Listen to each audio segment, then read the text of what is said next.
Left-wing student organization SFI and TSU protested in front of the education building demanding proper investigation and arrest of the culprits, whoever has leaked the pre-board question papers of secondary and high secondary.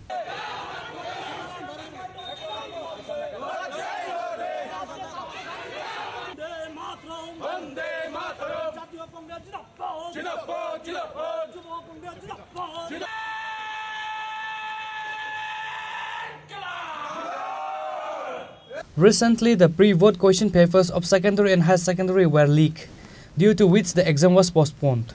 But the Education Department is playing a silent role on the question paper issue. Therefore, left-wing student organization SFI and TSU protested in front of the education building demanding proper investigation and arrest of the culprits. The activists and supporters of these two organizations demonstrated in front of Shiksha Bhavan holding the organization's flag. Later, a deputation was handed over to the head of the department. State Secretary of SFI and others were present. The State Secretary of SFI addressed the reporters and explained the purpose of the program for the day.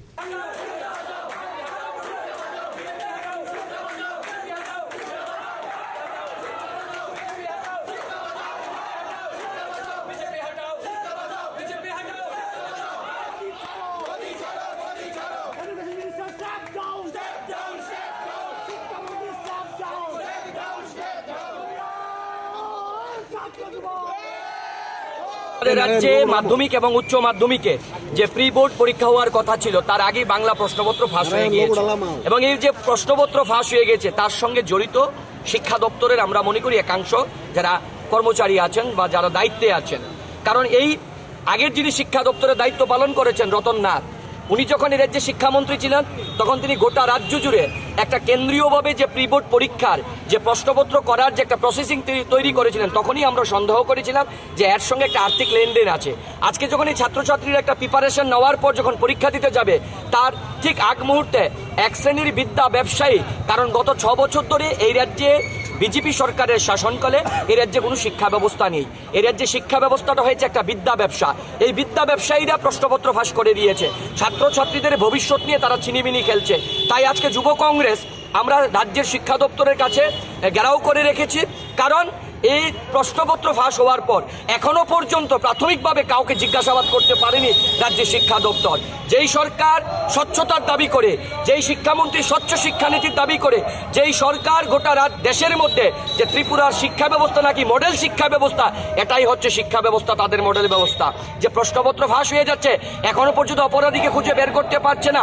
তাই আজ যুব কংগ্রেস এই রাজ্যের শিক্ষাকে বাঁচানোর জন্য এই শিক্ষা বিরোধী একটা সরকারের বিরুদ্ধে আজকে শিক্ষা দপ্তর আমরা ঘেরাও করেছি। আমরা দাবি করি এই যে প্রশ্নপত্র যারা ফাঁস করলেন তাদেরকে খুঁজে বের করে দৃষ্টান্তমূলক শাস্তির ব্যবস্থা করতে হবে। কারণ এই প্রশ্নপত্র শুধু আজকে ফাঁস হয়নি, এর আগেও হয়েছিল, আমরা তখন এসেছিলাম, মনে হয়েছে আমরা ইট পাটকেলের কাছে ডেপুটেশন দিতে এসেছি, কথা বলতে এসেছি। কারণ এই সরকার একটা শিক্ষা বিরোধী। আজকে যে প্রশ্নপত্রগুলো ফাঁস হলো এর থেকে প্রমাণিত হয় এই রাজ্যে যতগুলো কম্পারেটিভ এক্সাম হয়েছে তারও প্রশ্নপত্র ফাঁস হয়েছে। এর সবচেয়ে বড় উদাহরণ জেআরবিটির যখন ফল প্রকাশ হয়, হাইকোর্টে মামলা করে কোর্টের রায়ে প্রমাণিত হয় যে সেই ফল প্রকাশের মধ্যে একটা দুর্নীতির ছাপ আছে। আজকে গোটা রাজ্য জুড়ে এই সরকারের শাসনে একটা দুর্নীতির গন্ধ পাওয়া যাচ্ছে।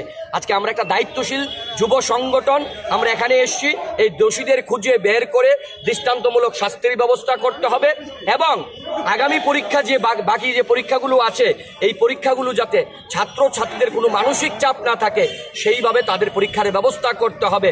এবং এর পিছনে কারা কারা জড়িত সরকার এবং শিক্ষামন্ত্রীকে আমরা আজকে ঘুম ভাঙানোতে এসেছি, ঘুম ভাঙাতে যে এর যাতে সঠিক তদন্ত করেন। কারণ রাজ্যের যিনি শিক্ষামন্ত্রী দায়িত্ব পালন করছেন তিনি রাজ্যের মুখ্যমন্ত্রী, তিনি ব্যস্ত আছেন খেলা আর মেলা নিয়ে, তিনি ব্যস্ত আছেন কোথায় গিয়ে ফিতা কাটানো যায়, তিনি ব্যস্ত আছেন কোথায় গিয়ে পেটুক সমাবেশে উনি ভোজন করতে ভালোবাসেন, এগুলো নিয়ে তিনি ব্যস্ত আছেন, শিক্ষা নিয়ে তিনি ব্যস্ত নেই। তাই আজকে আমরা এখানে এসছি শিক্ষা দপ্তরের ঘুম ভাঙানোর জন্য।